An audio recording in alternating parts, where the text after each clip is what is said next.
শেখ হাসিনা থেকে বায়তুল মোকাররমের খতিবকে পর্যন্ত দুর্নীতির জন্য পালাতে হয়েছে বলে মন্তব্য করেছেন দুদক চেয়ারম্যান আব্দুল মোমেন। বলেছেন, এই মুহূর্তে দুর্নীতি পুরোপুরি নির্মূল করা না গেলেও কমানো সম্ভব। সকালে জেলা শিল্পকলা একাডেমিতে গণশুনানির সময় কথা বলেন তিনি। দুদকে থাকা কর্মকর্তা কর্মচারী এমনকি চেয়ারম্যানের নিজের সম্পর্কেও খোঁজ নেওয়া দরকার বলে মন্তব্য করেন আব্দুল মোমেন।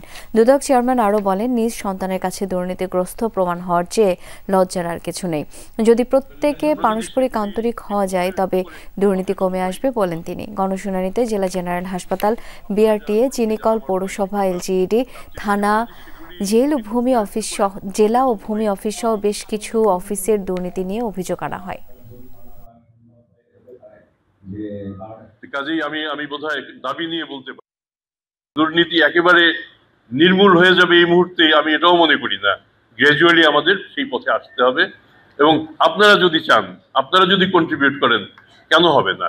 আমার মনে হয় নিজের সন্তানের কাছে দুর্নীতিগ্রস্ত প্রমাণিত হওয়ার চেয়ে বড় লাঞ্ছনা, বড় পরিতাপ আর বোধহয় কিছু নেই।